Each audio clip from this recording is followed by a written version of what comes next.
Wonderful.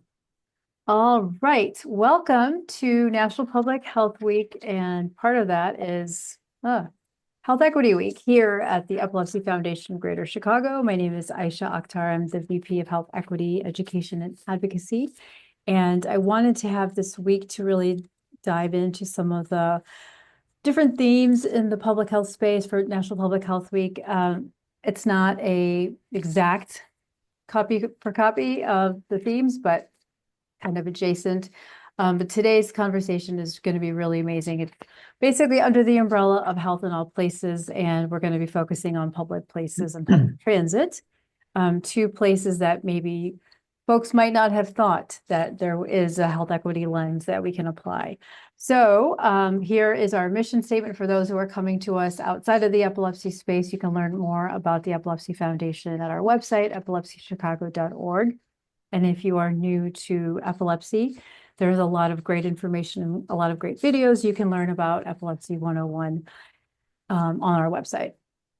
Also, we're super excited to share that we have this proclamation from the mayor's office marking this as a Health Equity Week. So we're very honored to have that distinction, and hopefully we can keep this going for years to come. This is our team. So you'll see Alex on the call, and I believe Lacey's on the call. I think Soho might be on the call as well. We're a pretty robust team. We do a lot of different things. Alex goes out into communities and does education. So there's more to come on that. In fact, this is so the first QR code was actually the training that he did in terms of workforce development yesterday. You can grab that QR code for a future training. He does a public facing training once a month. Obviously, we're in the middle one here. And then tomorrow, we have another conversation on improving access to care, kind of looking at big trends rather in the epilepsy space, and then kind of looking at small picture and how we can solve for that locally. So today's webinar, we have two amazing people that I have come to work with over the last several years. And I'm just really excited about this conversation. I got to meet Michael a couple of years ago through the RTA as part of his work in the mobility services group. And in the beginning, I would always joke with Michael, like I always found myself like, how am I in these conversations? Like, how did I land here? But I quickly realized that there is such an important conversation in the social determinants of health and public transit. And hopefully today's conversation will shed light on that as well, and how the RTA is actually making public transit a really important safe space for people, not only just with epilepsy, but with all people who have disabilities, visible and non-visible. So I'm really excited to hear what he has to share. And then we also will be hearing from Bill Green. He is someone I got to know working at the Lincoln Park Zoo over here in Chicago. I feel like Billy has single-handedly changed, and I'm going to give him a lot of credit. But he and his team have really changed the space for the zoo and made it very, very accessible.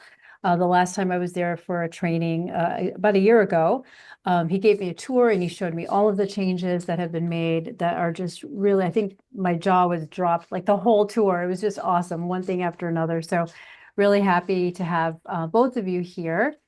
And I'm going to switch the slide deck and then turn it over to Michael. And so Michael will share. Oh, no, actually, sorry, this is not you. You're going to share your screen. Yeah. All And right. for folks who have any questions, just please drop them in the chat and we'll get to them. So take it away. All right. Thank you so much. Let me pull up my slide deck really quick, if it'll let me. Here we go. All right. So good afternoon, everyone. Thank you again, Aisha and Epilepsy Foundation for hosting this session, asking me to be a part of it. Really great work with Aisha. She serves on our Regional Transportation Authority Citizens Advisory Board and really helps us a lot with, many issues that are pertinent to not only Epilepsy Foundation, but the work we do at the RTA. So thank you again for that. I'm very happy to be here today to talk about how CTA, Metro, and PACE are a lifeline for people in the Chicagoland area and visitors from around the world. My name is Michael Vandekreek, and I'm the Director of the Mobility Services Department at the Regional Transportation Authority. In this role, I oversee several programs that help people with disabilities and seniors have better access to public transportation. I will talk more about those programs a little later in my presentation. So this slide shows the agenda for my presentation today. I'll provide an orientation to the RTA and our role in the region. I will highlight some of the individual and societal health benefits of transit, and then I'll talk about some of the services we offer to help people access public transportation. So first, let me explain who we are. So the RTA is a unit of local government created to oversee finances, secure funding, and conduct transit planning for the CTA, Metra, and PACE. The RTA also issues reduced fare, ride-free, and access permits to qualifying customers and determines customer eligibility for the ADA paratransit service. And we also oversee travel training for people with disabilities and older adults to the entire region. There we go. The RTA region covers 6 counties. There are urban areas that have high population density and then thus rely more heavily on transportation. But there are also suburban and rural areas with lower ridership demand, thus have less traditional bus coverage. These areas have other on-demand options managed by PACE to serve the needs of those communities. I'll talk a little bit about those in a moment. The 6-county region is only 1/10 of the size of the full state of Illinois, but it's home to 8.3 million people, which is by far the most populated area of the state. 4.2 million jobs exist in this region, and we contribute 74% of all the economic activity in the state. The highest percentage of the jobs are in the city of Chicago, so imagine what it would be like if public transportation did not exist.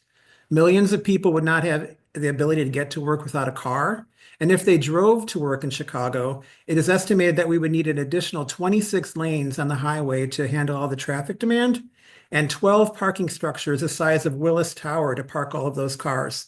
So talk about congestion, and imagine how that traffic would impact the environment. Imagine what it'd be like for people to get to stores, doctors, family and friends, and entertainment without transit. So let me tell you about our system. The CTA serves the city of Chicago and 35 surrounding suburbs that border the city. The system has both an extensive bus network of 127 buses with nearly 11,000 bus stops and 8 L train lines with 146 stations. And 103 of those 146 stations are completely ADA accessible, and we're working to make more accessible every day. Metra is our commuter rail service. There are 11 train lines that cover 500 miles of track, and there are 243 Metra stations throughout the 6 counties, with 192 of those stations being fully accessible. Our third service provider is PACE. PACE operates 218 suburban bus routes throughout the 6-county region, as well as the ADA paratransit service for the whole region. Earlier, I stated the 5 collar counties have a mix of urban, suburban, and rural areas, and suburban and rural areas have very different transit needs than Chicago. So there's not as many typical bus routes due to the inefficiency that would exist because of the lower rider density. So to address this, PACE also has a few demand response bus routes that deviate from their typical route to pick up passengers near that route. PACE also partners with the different county departments of transportation agencies and other community partners to offer an extensive network of dial-a-ride services. Customers can book rides a day before they need to travel, be picked up at their home, and taken to their destination in a smaller transit vehicle. So before the pandemic, ridership on the regional system was approximately 2.1 million rides per day. Now, in the post-pandemic world, many traditional commuters are now working from home part or full time, which has completely shifted how people travel throughout the region. As of the end of 2024, 1.2 million riders use the system per day. But this loss in ridership is not unique to this region. It's occurring in transit systems internationally. So now I want to talk about how the regional transportation system I just summarized supports individual and health issues. So let's first talk about economic impacts. On the individual level, the cost of owning a car is almost $12,000 annually, while the cost for that same individual to use transit is approximately $1,500 per year. The benefit of reducing travel costs for the average household is $3,800 per year, and 3,000 of this is from improved access to jobs, education, and healthcare that the transit system provides. In terms of climate impacts, all forms of transportation combined account for 32% of all the greenhouse gas emissions. Passenger vehicles contribute 59% of these emissions, which is more than public transportation and commercial vehicles combined. Public transportation only contributes 2% of the total transportation-related greenhouse gas emissions. So the more people switch from using personal vehicles to transit results in a much faster reduction in greenhouse gases. And this reduction, which public transportation provides, is very important for health. So the EPA tells us that air pollution disproportionately impacts people of color and populations experiencing lower incomes. As you can see on the map on the screen of Chicago, the darker brown areas, primarily on the southeast side of the city, is where there is a higher incident of respiratory illnesses due to air toxins. Unfortunately, this area of the city has fewer public transportation options than other areas of Chicago. More transit funding is needed to build up the South Side infrastructure to go further to provide health equity. So let's talk about how transit helps people access healthcare. On this map, the little red markers are hospitals and urgent care facilities that are near transit. The various colored lines along the map are combinations of rail and bus lines. Now pretend for a moment that you're standing in that orange circle in downtown Chicago. The various color areas on the map represent areas within 15 minutes, 30 minutes, 45 minutes, or 60 minutes from the spot that you're standing if you use transit. If you use transit, you can reach 79 different medical facilities in the region within 60 minutes, which is from downtown through those pink areas farther out in the region. 72 of these are in the city and 7 are in the suburbs. But within 30 minutes, which is through the whole mid-color blue area, you can get to 26 different health facilities.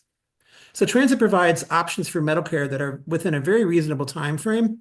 And for those without transportation options, it's a lifeline to medical care. Another very important health indicator, especially for mental health, is access to friends and family. This slide is set up very similar to the last slide. If you're standing in that orange circle in downtown Chicago, you have access to over 2.7 million people within 60 minutes and 660,000 people within 30 minutes using transit. So transit provides access to social events, friends, family, and opportunities. So now that I've talked a little bit about how transit supports a few health indicators, I want to talk about programs that the RTA offers to specifically help people with disabilities and seniors access transit. I'm going to talk at a really high level about all the services in the following slides, but you can get more information about all of them at rtachicago.org. So let's start with the fare programs. The RTA runs 3 fare programs to help make transit more affordable. First, the reduced fare program. This program offers half fare on CTA, PACE, and Metra, and anyone with a disability or anyone 65 and older is eligible. Once a person is approved for this program, they will receive a fare card that is purple, which is shown at the bottom in the center of the slide. It is printed on Ventra cardstock, so when someone touches a bus or an L fare card reader, it'll automatically just charge the reduced fare. And on Metra, if the rider shows the conductor the permit to pay, then they will also get a reduced fare on Metra. Now let's talk about the Ride Free program. This program offers free rides on CTA, Metra, and PACE. And this program is also a program specifically for people with disabilities and seniors. However, this program is based on financial need. So seniors and people with disabilities who live in Illinois and are enrolled in the Illinois Department on Aging's Benefit Access Program, or BAP, qualify for this program. BAP does the screening for financial need, and all Illinois transit systems are required by state statute to use BAP to determine ride-free eligibility. No fare is charged on CTA, Metra, or PACE for customers with this fare card. Aisha, I see that there's something in chat. I don't know if you want me to address that now or we're going to wait till the end of the That presentation. was me just saying hi. That's cool. That was a cool map you had. Oh, You're great. good. Yeah, thanks. Awesome. Thank you. All right. So lastly, we are currently piloting a new fare program called Access Pilot Program. This program provides reduced fare on Metra only at this time for any individual who lives in a six-county region and is enrolled in the Supplemental Nutrition Assistance Program, or SNAP.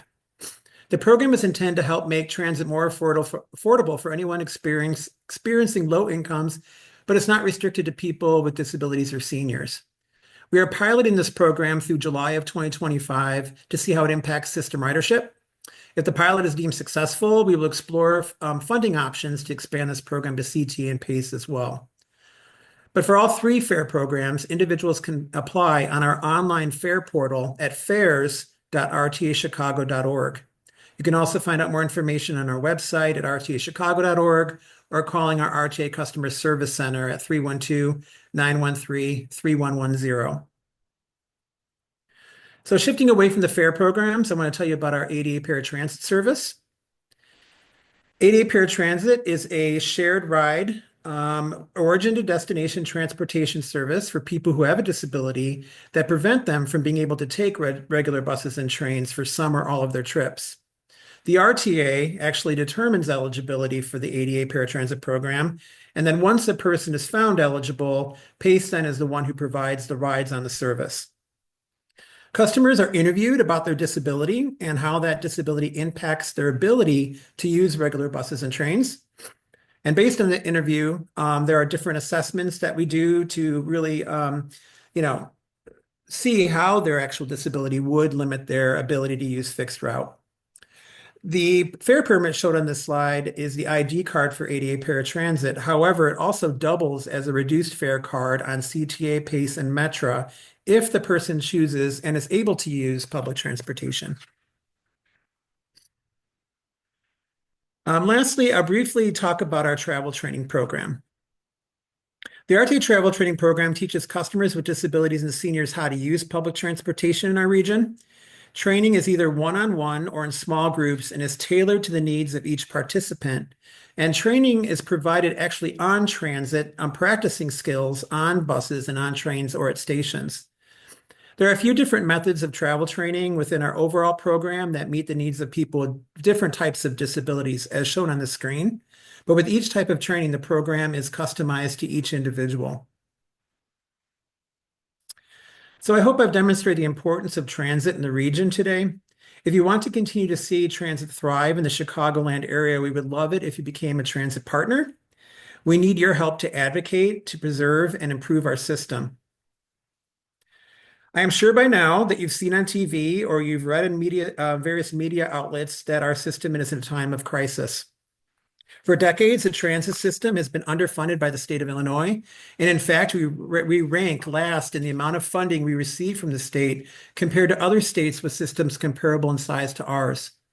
In addition, travel patterns have changed as many people now work remotely.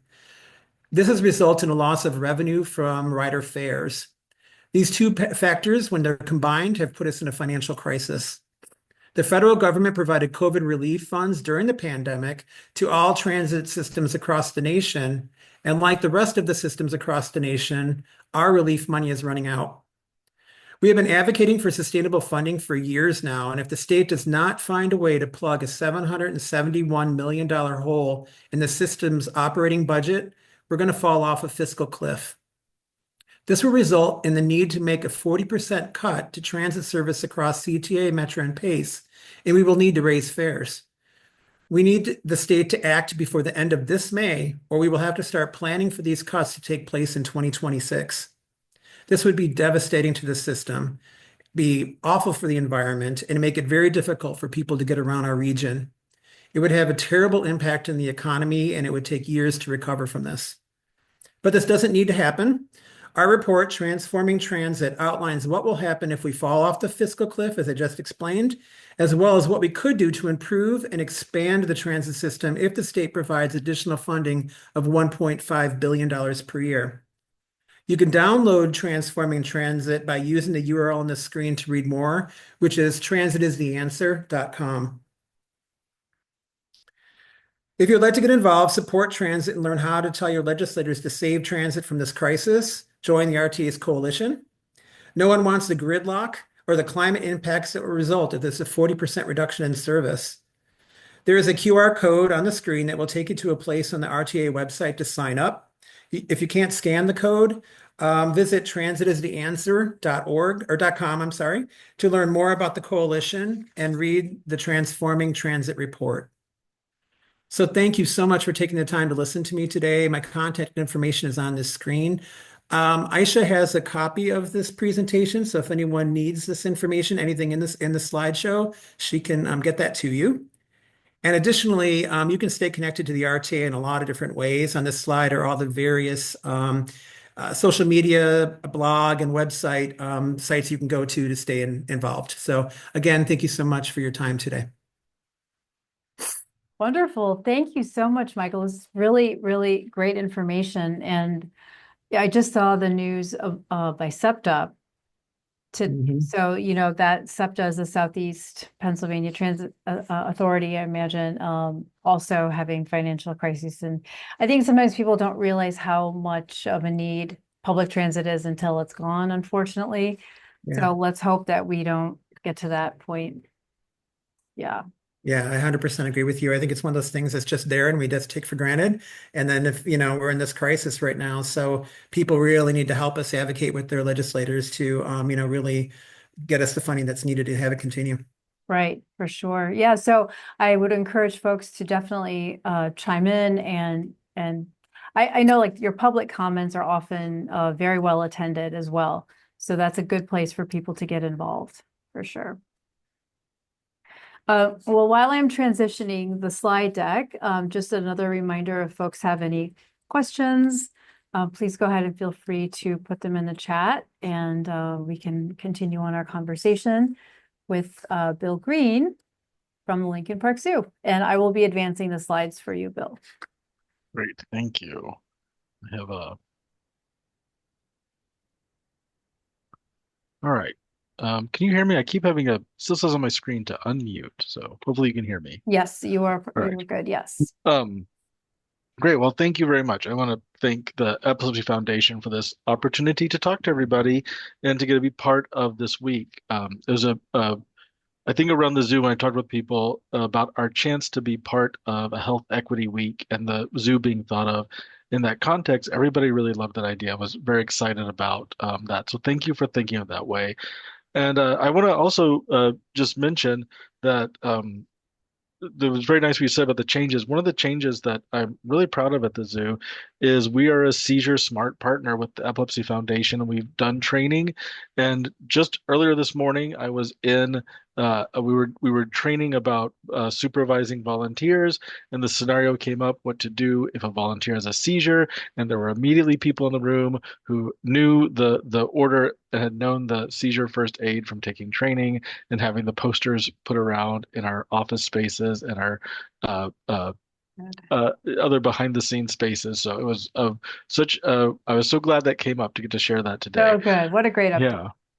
Um, so my name is Bill Green. I'm the Heart Prince Fund Accessibility and Inclusion Manager here at Lincoln Park Zoo, and I'm the first person in this position. And I've been doing this for about 5 years. And as I'm talking with folks, I don't want to just assume that people all are Chicago and know Lincoln Park Zoo. So I'll just do a little quick background. Lincoln Park Zoo has been a free zoo in Chicago since 1868. Um, and we continue to be free. We're in the Lincoln Park neighborhood.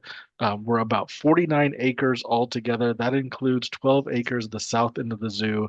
That is called Nature Boardwalk, which is a pond, and prairie are kind of like local and native plants have taken over that area. We also are home to about 200 species of animals, over 1,000 individual animals. Along being a accredited zoo, we're also an accredited arboretum, and our most recent accreditation is as a botanic garden. So we have a lot of opportunities. And speaking of the garden, right now we have early flowers, daffodils, and things coming over the next few months. Every few weeks at the zoo, the gardens will change. They look amazing. So I always recommend folks coming out soon. We'll have tulips. spring into summer and into the fall is a great time to come often and see how all of our gardens and our plants have changed. So I invite you to come out. If you've not come out before, please do. One of the things that people might not know is that oh, I'm sorry, go back to that slide. Um, One of the things that I wanted to share is that when Lincoln Park Zoo redid our strategic plan a couple years ago, one of our pillars that we put in this was this free transformative experience. And in that we said we aspire to be that we are one of the most inclusive cultural institutions in Chicago, adding value to the lives of patrons and communities. So we have really committed and made a long-term commitment to being an inclusive organization, and also being a leader in inclusion when it comes to just cultural institutions, not just zoos and aquariums, but in cultural institutions. Now I'll take that next slide. So just as a quick kind of table setting, since 1 in 4 people identify as disabled, and I have there some invisible disabilities or non-apparent disabilities like epilepsy, PTSD, and things. Um, our tagline at the zoo is for wildlife for all. And I just bring this list up. I realize that I'm talking to a group that may be very familiar with the statistics, but I think it's worth bringing up here because it's a statistic that we talk about at the zoo. We have over 3 million guests coming every year. We have over 250 employees. We have over 400 volunteers.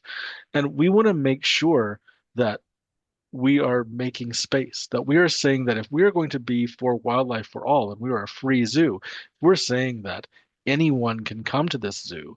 We should be ready for everyone to come. So it is something that we think about, that we're going to have a very high number of folks coming who identify as disabled, but it's very important to us that they don't feel the need to have to identify that way. They don't, that this is a place where we have been preparing and thinking and been intentional about what we've done with this group in mind. So please go ahead and change to the next slide.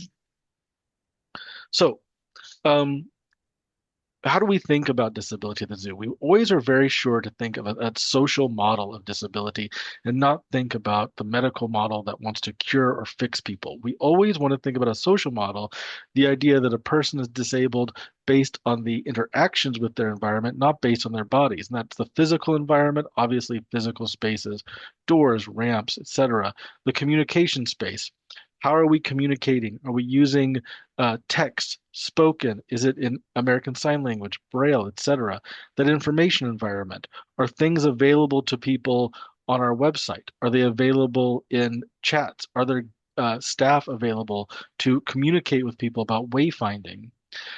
Social and policy environments, things like our service animal policies. Uh, the social environment, does it feel like a welcoming place to folks?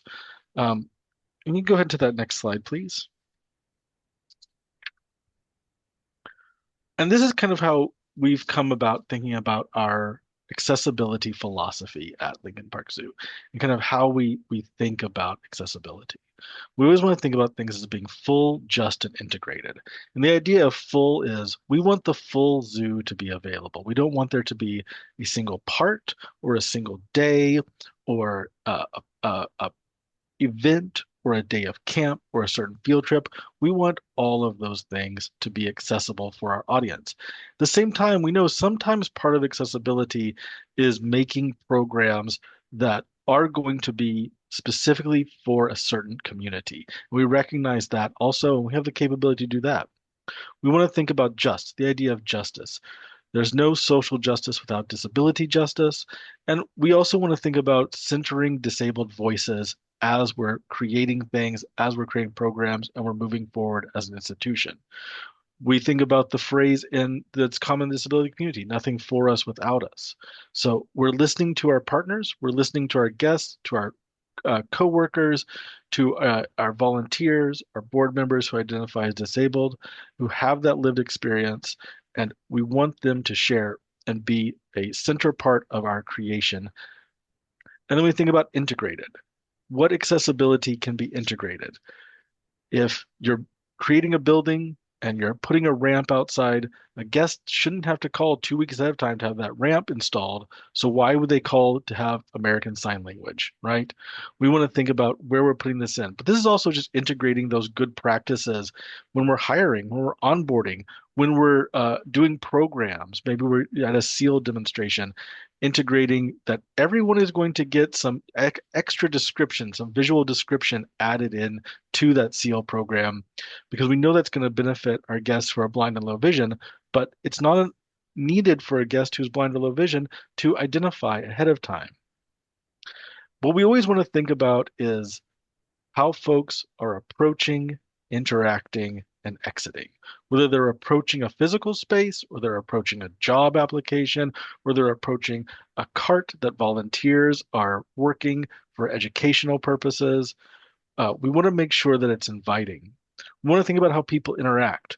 We want there to be a variation expected in the way people interact, where it's not a single prescribed interaction that will give you a meaningful experience. We're a free zoo in a park. We have a lot of folks who come on a regular basis, and maybe they come for a visit that's just to see their favorite gorilla, or maybe they come and spend a whole day here. And we don't want to privilege one of those experiences over the other, or say that one of them is a meaningful and a good zoo trip and the other one is not. So we should think about the same thing when it comes to the way that people are communicating, people are learning. Any of those variations that we have, especially those variations that become evident when someone identifies as disabled. Um, so we're that those are the approach, interact, and then exit, always allowing folks to have that chance to opt out, to leave. That again, we're not saying this is the duration and this is the one way to do something. Kind of the underlying idea that I always think about when we're doing accessibility is I want folks to feel like when they come to the zoo, have that feeling of I was thought of before I ever came here. I think so often, and for folks who identify as disabled, I myself identify as disabled, and you enter a space and you feel that you are not only are you not welcome, uh, but you immediately identify barriers. You immediately see ways in which no one considered anything outside of a fully able-bodied, neurotypical experience. So to be able to have guests come to grounds, to have people come for volunteering or for work and know that they were thought of before they ever arrived here is kind of primary at the work that we're doing here at the zoo. I want to show an example. Go to the next slide, please. So a few years ago at the zoo, we redid all of our fences. On the left, there's a picture of a typical kind of rail fence, and on the right, there's a picture of a black wire fence that now kind of is the fence width that the rest of the zoo has. That rail fence, if you were seated in a wheelchair, your view was blocked by that top rail. You were basically right at sight line was that top rail. That new fencing, when you were looking through it, if you were seated in a wheelchair, you still had an obstruction from the black wiring. So we've cut in these plexiglass windows all throughout the zoo in the fence. Not every section of fence has it, but everywhere this fence is found has sections that have these plexiglass windows. And we were primarily thinking of folks who were seated in wheelchairs. And I like this idea because I think it shows that it's a full, just, and integrated. We want folks to have the full view into the animal habitat. We don't want an obstructed or a lesser view. We want to think about the just that, again, we're a free zoo. If you're coming for accommodation, you shouldn't pay for it. This is something that's there available for you. Same thing with integrated. These windows are always there. You don't ask for them. It's not an accommodation. You request, and we put them in knowing that you're going to be coming to the zoo 2 weeks. It allows for someone to have that impromptu visit that so many folks, when it's a nice day and the zoo's free and you're in the neighborhood, people want to stop by. And we want to have that same impromptu, that same kind of autonomy over your visit that for everyone. The fun thing about these two is even though we were thinking about our audiences who were seated in wheelchairs, is this is also the exact same height that kids are coming to the zoo. And on a busy day, you'll see these windows have a lot of little nose prints on them, which is fun to see, and also a great example of how universal design is beneficial. So let me go through some of the other offerings and some of the programs that we have for the zoo. Thank you. So one of the first things is we have a program of American Sign Language at our animal demonstrations. So our animal demonstrations, our seal training, we have in the summer we do a giraffe training. That's the picture on the far left is giraffe training. In the middle, one of our ASL interpreters is talking to some kids at seal training. And on the far right, our ASL interpreter is at the ape care and cognition training in our Regenstein Center for African Apes. We do some other demos too, but what we've done is we've partnered with students who are doing American Sign Language right before they have their full licensing. They come to the zoo and they're able to do hours that they need prior to becoming fully licensed with the state. And so we're a site for that. So students can come and interpret those programs while a zoo staff member is on mic and describing and going through the cultural and heritage interpretation. We have an ASL interpreter. We're starting to ramp this up right now. We have students who are starting this. Actually, I have a student starting tomorrow, and I have a bunch of students starting next week. And this will continue throughout the summer and into fall. Typically, this program runs from about March to Thanksgiving. Last year we had students 7 days a week, and right now it's lining up to look like we'll have students 7 days a week coming in June. It's a program I love, and the fun thing about this is we know folks who use ASL have made trips specifically to the zoo to come out and visit for this program, but it's also just fun to see the number of people who stumble across this and didn't know it was there. It's also been great to see children, other folks are really curious, they're really interested. It's been a great way to normalize American Sign Language appearing at demonstrations and normalize the presence of accessibility and accommodation out in a public space. All right, I'll go to our next slide. Oh, go ahead. Sorry, that was a video that was put in there that I've been doing play. Um, we also think about our guests who are neurodivergent in some ways. We are a Culture City site. Over 90 accredited zoos and aquariums work with Culture City. Every MLB, NBA, NFL stadium has Culture City certification. They're an organization who certify locations as sensory inclusive. That includes a staff training that staff has to do every year. It includes sites visits. There are signs up that identify parts of the zoo as being headphone zones, which can be not just high noise areas, but also areas that are sensory because of light, because of smell, because it's areas where crowds gather. And there's also our sensory bags available at the visitor center have the Culture City logo on them. There's also an app that has the zoo's social narrative on it, and it gives us a chance to connect with a community that uses Culture City. The middle picture here is of our accessibility map, which also points out those spots at the zoo that are high sensory and those low sensory spots where folks can go to get away. We get really crowded, especially on summer days. It can be very crowded. We've come that July 4th weekend, and there'll be tens of thousands of people here. So it's good for folks to know, even on those crowded days, there are some spots out on grounds that are just kind of off the beaten path that are low traffic. We also have our sensory rooms behind the scenes. This map also lets people know where our open captions are on videos, where our tactile experiences are. It also gives people distances so they can plan their routes and their trips. This map both appears on our website along with the typical zoo map. The big difference in this map also is, along with all that accessibility information, it's a less cluttered map. It's a higher contrast map, so it also has a little more a little more visually easy for folks to use also. But this map also comes on our visual schedules, which are available on our website. And those visual schedules help people plan their trip. It helps during transitions for folks who need something additional while transitioning from site to site. And then it also gives people a chance to reflect and reminisce about their trip. We also have communication sheets for our non-speaking guests. They have kind of a mood thermometer, but also some Lincoln Park Zoo specific information like popular animals. It also on this screen it's showing one side of that, but on the other side of the card it has some common questions and things to help folks communicate with people in their group and their and zoo staff. So we can go ahead to the next slide.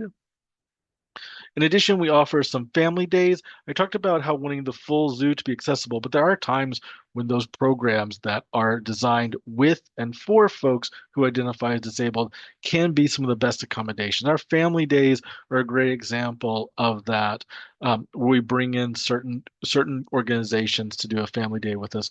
We've done campfire nights with the same thing. The Epilepsy Foundation had a great campfire night a couple years ago.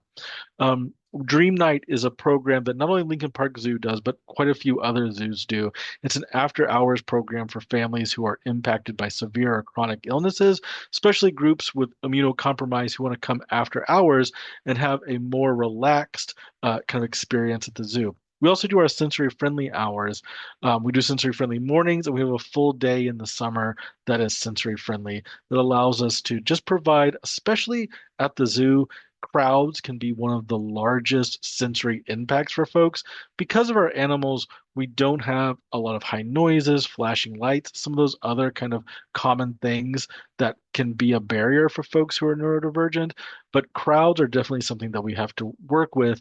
And so being able to provide those times when we can really limit how many people are coming to the zoo. And I should say all these programs are done for partners for free also when we do these. Go to the next slide, please. In addition, some more programs we do. Lots of adaptive field trips for students all over Chicago and the suburbs come for our adaptive field trips. We have a program where we have a telepresence robot where we work with children who are in hospitals and they can come to the zoo. They drive the robot. There's an educator. So it's really a one-on-one tour that still gives them some autonomy of driving that robot. We've also had a great partnership where we've worked with the hospitals and artists, teaching artists who have been at the hospital, and kids and the artists have made art based on their virtual trip to the zoo. Memory enrichment is our program that happens every month for folks who are living with dementia. It's been a great program. We've been doing that since August of 2023. I really love that program every month when we do memory enrichment. I think it's a great example too, showing that we want to work with audiences of all ages. I think we think a lot about how people grow up with the zoo, but it's really important for us to think about how people are aging and growing old with the zoo also. So we want to think about our senior populations, but really people of all ages and how they identify as disabled. Still going kind of clockwise around this to the bottom right, there's a picture where we will always be doing virtual programming. We've seen that virtual programming can often be one of the best accommodations and a way to reach an audience that otherwise would maybe not be able to come to the zoo. So the zoo will always be open to doing virtual programming. And then our last picture, the bottom and the middle, we do a lot of custom programs. We have the capability and the capacity to talk with a group and know kind of what will best support that group. And I'm really proud of the fact that we have enough experience, we have enough resources that we can talk with a group and really find out what kind of experience, how much time, what they're interested in learning, and create a meaningful experience that's custom to each group. Next slide, please. Thank you.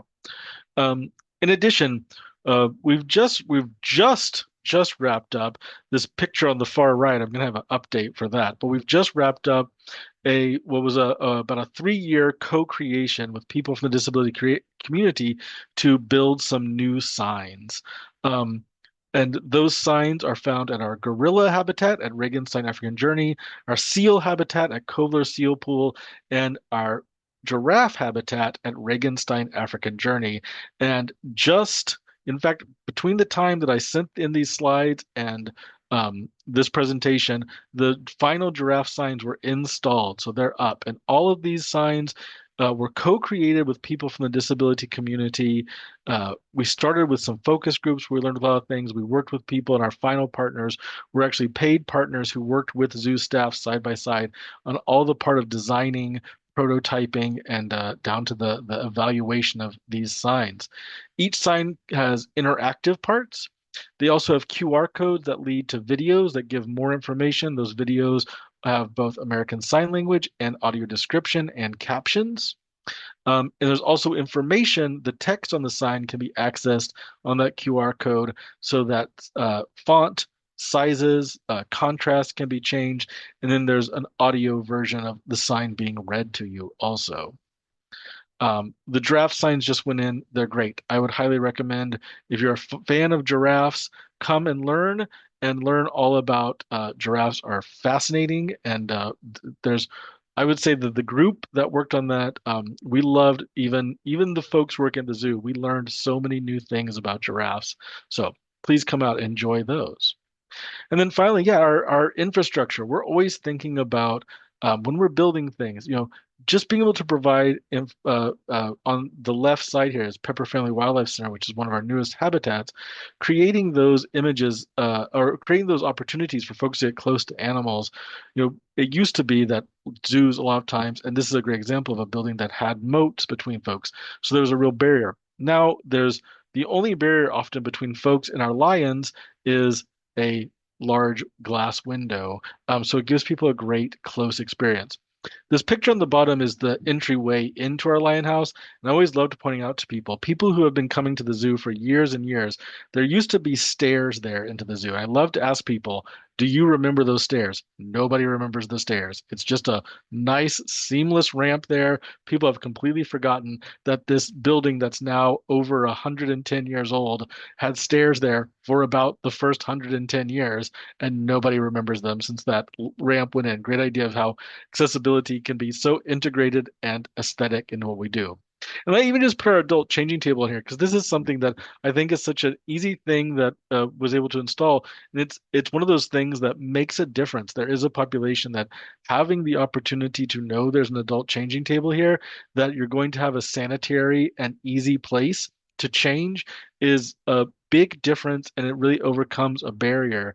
An interesting thing that I feel like once we install the adult changing table, we also see a lot of folks now who are requesting spaces for feeding tubes and things like that. So that's also been great that not only have we shown that we can be accessible, but people are now asking for new services and things, wanting to see what else we can do. All right, go to my next slide, please. And then also we think about accessibility in our employment. We always want to, I talked about wanting to make sure that we're very approachable in the way we're writing jobs and the way we're thinking about things. Just want to shout out a couple partners. Bridges and the Mayor's Office of People with Disability have been great partners. We are we're an organization that has we have ushers, we have educators, we have zookeepers, we have scientists, we have people who sell pretzels, we have people who design animal habitats. We have this huge range of people, and it's been great to see that we've have partners who are looking for all of those range of jobs, people who are wanting to find a first job, a summer job, um, and people who are looking to continue their careers. And we want people who identify as disabled to think of us. We think a lot about folks who have disabilities and making sure that the variation in how people interact can be accounted for and can be welcome at the zoo. So it's really important to us. We want somebody who's disabled to be thinking about the zoo, whether that's just for the place to come and spend the day or to come and spend your career. We want to be thought about by that way. Go ahead and take our next slide. And just to show, I think these efforts have really paid off. In 2019, in the surveys that we do with guests, we saw 10% of our guests identify as disabled, and that number more than doubled to 24% in the year 2023. I'm really proud of this, and if nothing else, maybe we've just made a more welcoming and inviting spot where people felt more comfortable to identify this way. But it's great to see that the folks who are using the zoo and folks who want to come and want to identify feel comfortable and are thinking of the zoo of a place to spend. So great. Thank you. And there's my email, bgreen. You can also, if it's easier, access at lpzoo.org is a great way to get a hold of me also.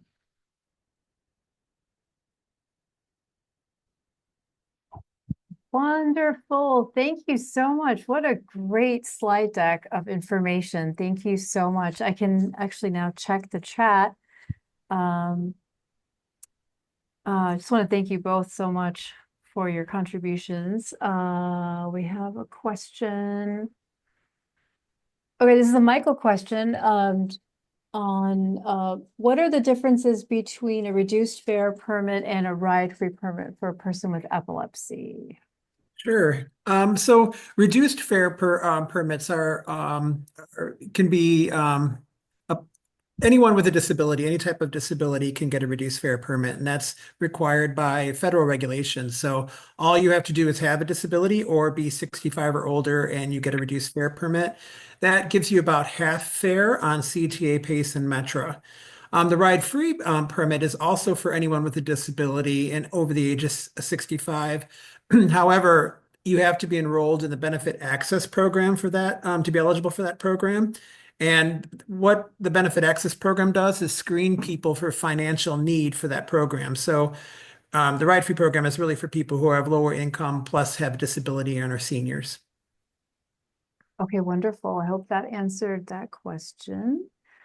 And then another question that came into me, where or how, Michael again, may I renew my current transit ride-free card, which is set to expire in October on my birthday? Sure, no problem at all. There's a couple of ways you can do that. One, and the easiest way actually, is to go to our online portal, which is fares, FARES, .rtachicago.org. And if you go to that portal, you can apply or just renew with a permit online. Because you've already been in the ride-free program before, there's no other things you need to do with the benefit access program. Once you're become eligible once through the benefit access program, then you'll always be eligible going forward.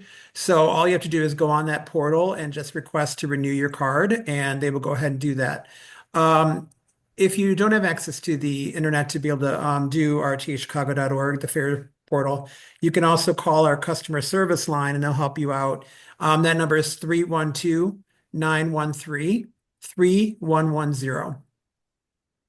Amazing. And so you said that once someone is qualified, they're always qualified. There's no need to re-qualify or re-up their qualification.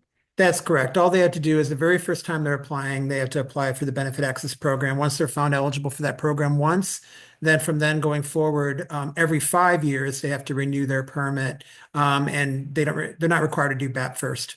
Okay, wonderful. Mhm. So I'd love to, we're all in Chicago. What do you feel is, you both shared about the importance of public spaces and just the health equity lens. And I know, Michael, you and I have had conversations on this many times.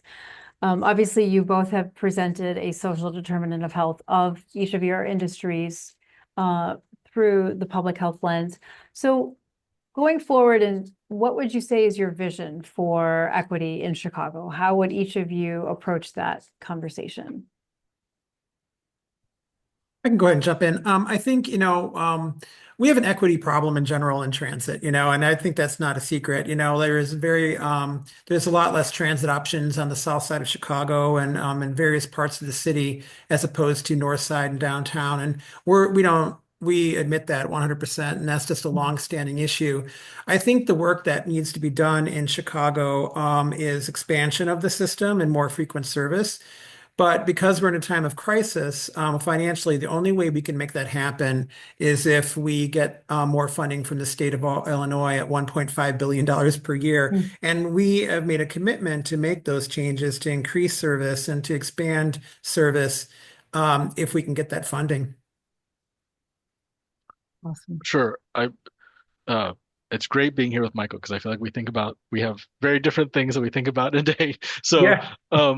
because I'm working with the zoo and working in with cultural spaces that we do, I always think of when I want the future of Chicago is Chicago as an accessibility destination. I want Chicago to be a city where people are coming to on vacation for the purpose of its accessibility, where people are moving to, where people are coming to school to, where people are coming to get jobs because it's a city that's known for accessible infrastructure, accessible employment, accessible cultural spaces.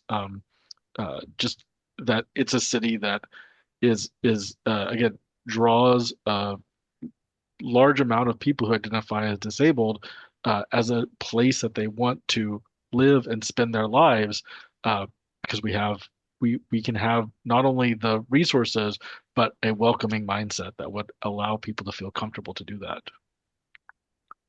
That's great. I love the positive thinking. Make it an accessibility location. I love it. And I'm so glad you showed that image of the before and after of one of the exhibits, because that's exactly what I thought. Like, you found kids smudges at that low level, but that's something that was an unintended benefit. That was great. That's wonderful. Michael, I have another question for you. So in the suburbs, when people don't live close to transportation, I know we've talked about this before, Mhm. and similar to the taxi access program in Chicago, what can people in the suburbs look for to help connect themselves from where they live to the nearest public transit center? Sure. So in the suburbs, a couple of options actually. There is a network of dial-a-ride services that are all throughout the suburbs, and those are typically run through the counties that people live in. So if you're in, DuPage County, they have the Ride DuPage program, and that program is a program that you can sign up through your county. If you call your county Department of Transportation, they can sign you up for those programs. And those programs are designed to, for exactly what you're talking about. If someone doesn't live within walking distance or biking distance to transit, they can use those services, which is you call the day before and you can get picked up where you need to go. There's also, for people with disabilities specifically, if you are eligible for the program, there's a new program that was just launched by Pace called the Rideshare Access Program. So in the suburbs, we don't have the taxi access program because there's just too many different regulations for taxis in the suburbs as opposed to the city. But in the suburbs, there's the Rideshare Access Program, and they refer to it as RAP. And so what you do with that program is if you're eligible for ADA paratransit, you can sign up for the Rideshare Access Program through Pace. Pacebus.com. You can find information on that. And you can book an Uber or a U-Serve trip. And U-Serve is a new TNC, just like Uber. But you can book that trip and pay $2 for up to a $30 Uber ride. And so that Uber can get you to the closest fixed route station if that's what you want to do is take fixed route, or if you just need to get somewhere within your community. The only thing that I would say about ADA paratransit, though, is that it only operates within 3/4 of a mile of where a bus route exists. So if it's outside of the service area, you would definitely have to use the dial ride in that county to get around. Okay. Wonderful. And if you don't mind typing in the chat again, you had some websites and phone numbers that people could use. I know they're also in your slide deck, but I think someone was asking if you could just drop the website again. Okay, Awesome. no Thank you. problem. Amazing. I'm just checking. We had someone join from the Gambia, that's pretty awesome. And so that's really exciting. I know there are transportation issues everywhere, so I hope that they can learn something from public spaces and public transit that they can apply. Okay, yeah, perfect. Awesome. Well, we are right at time, so unless there are any other questions that have come up, folks can feel free to come off mute and ask. But otherwise, I think that was a really wonderful session and a really great way to just be immersed in this Health Equity Week, the National Public Health Week umbrella. So thank you both for your time and for sharing your knowledge and your expertise. And I encourage everyone to use public transit to go visit the zoo. It's great. I love it. Yeah, it's a great selling point. Yeah. And yes, Bill, you mentioned the camp that we had last summer. That was really wonderful. And I don't know if anyone on the call had attended that event, but hopefully we can do more of those things in the future. Wonderful. Well, thank you all so much. Again, I do have copies of the slides, so if anyone would like that, I'm happy to share courtesy of Michael and Bill. So thank you so much. Thanks, everyone. Enjoy the rest of your afternoon. Thank you. Have a good day, everyone. Thank you.